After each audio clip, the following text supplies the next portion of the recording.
Hi hello welcome back to my channel. ఈరోజు నేను శ్రీరామనవమి సందర్భంగా పానకం అలానే పచ్చి చలిమిడి వడపప్పు ఎలా తయారు చేయాలో చూపించబోతున్నానండి. ఈ రెసిపీస్ వచ్చేసి చాలా సింపుల్గా మనకి స్టవ్తో పని లేకుండా చేసేసుకోవచ్చు. అలానే ఎండాకాలంలో ఈ పానకం ఇలా చేసుకొని తాగితే చాలా మంచిది. ముందుగా ఒక కప్పు పెసరపప్పు తీసుకొని కడిగి అందులో నీళ్లు పోసి 1 గంట నానబెట్టుకుంటున్నాను వడపప్పు కోసం.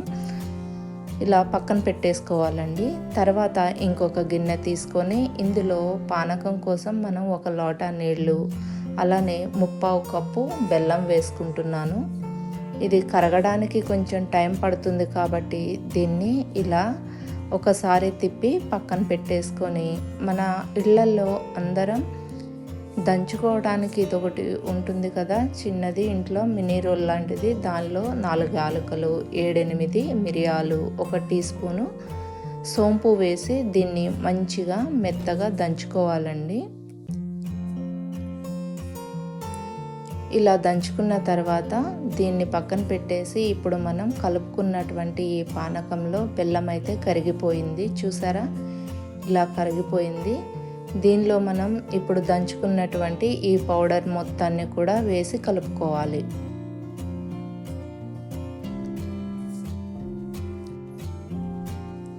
ఇది శ్రీరామునికి ఎంతో ప్రీతికరమైనటువంటి పానకం అండి. ఇందులో తులసి ఆకులు 4 వేసుకొని ఇలా తిప్పి దీన్ని కూడా మూత పెట్టి పక్కన పెట్టేస్తున్నాను.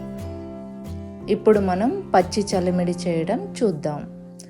ఒక చిన్న కొబ్బరి ముక్క, అలానే 7-8 కిస్మిస్లు, అలానే ఒక 10 వరకు జీడిపప్పు తీసుకొని ఇప్పుడు కొబ్బరిని ఇలా సన్నని ముక్కలుగా కట్ చేసుకున్నానండి. తర్వాత ఒక ప్లేట్ తీసుకొని దానిలో 1 కప్పు బియ్యం పిండి పోసుకున్నాను. అలానే 1/2 కప్పు నుంచి 1/4 కప్పు వరకు స్వీట్ని బట్టి బెల్లాన్ని తీసుకోవచ్చు.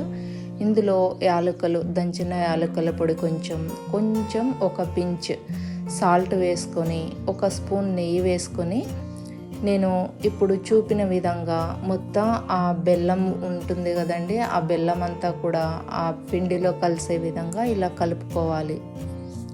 ఆ బెల్లం ఉండలన్నీ కూడాను స్మాష్ చేసుకుంటూ కలుపుకోవాలండి. ఇలా కలుపుకున్న తర్వాత వాటర్ కొంచెంగా చల్లుకుంటూ కలుపుకోవాలి. వాటర్ అనేది ఎక్కువైతే జారైపోతుంది కాబట్టి కొంచెంగా కలుపుకునేటప్పుడు చూసుకుంటూ ఎక్కువగా పోయకుండా కొద్దిగా చల్లుకుంటూ ఇలా కలుపుకొని పిండిని మనం చూడండి ఇలా ముద్దగా చేసుకోవాలి. చపాతీ ముద్దలాగా ఇలా అవ్వాలండి. చూసారా ఎంత పర్ఫెక్ట్గా వచ్చిందో. ఇప్పుడు ఇందులో మనం స్టవ్ మీద కళాయి పెట్టేసి అందులో 1 స్పూన్ నెయ్యి వేసుకొని ఎండు కొబ్బరి అలానే జీడిపప్పు వేసి కొంచెం వేపుకుంటున్నాను.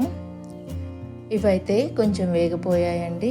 ఇప్పుడు ఎండు ద్రాక్ష కూడా వేసి, అంటే కిస్మిస్ కూడా వేసి వేపుకున్నాను. చూసారా, ఇలా వేగిన తర్వాత వీటిల్ని తీసి మన రెడీ చేసుకున్నటువంటి పచ్చి చలిమిడిలో ఇలా వేసుకొని కలుపుకుంటున్నానండి. ఇది ఆప్షనల్ మాత్రమే. ఇవి వేసినా వేయకపోయినా ఏం కాదు. వేస్తే టేస్ట్ బాగుంటుందని నేనైతే వేశాను. చూసారా, ఇవన్నీ వేసి ఇలా కలుపుకొని ఇలా ముద్ద చేసుకొని పక్కన ఉంచుకోవాలి. ఇప్పుడైతే మనం వడపప్పుని చూద్దాము. చూసారా, పెసరపప్పు అయితే మంచిగా నానిపోయింది. ఇందులో వడ వేయడానికి ఒక గిన్నె తీసుకొని అందులో నేను ఇట్లా వడేస్తున్నానండి. దాన్ని ఒక సర్వింగ్ బౌల్లోకి తీసుకుంటున్నాను. దీన్ని తినటానికి బెల్లం కూడా ఇలా పెట్టుకుంటున్నాను, ఒక చిన్న బెల్లం ముక్క. అలానే ఇంకొక గిన్నెలో మనం రెడీ చేసుకున్నటువంటి పచ్చి చలిమిడి కూడా తీసుకున్నాను.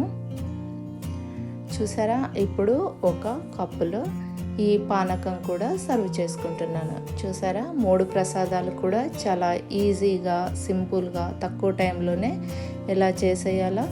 మరి మీరు కూడా ఈ శ్రీరామనవమికి ఇలా తయారు చేశారా?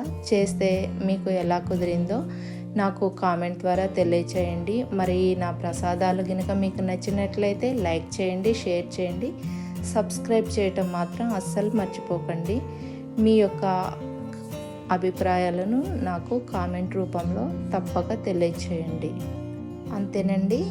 చివరిగా అందరికీ శ్రీరామనవమి శుభాకాంక్షలు. Thank you for watching. Bye bye.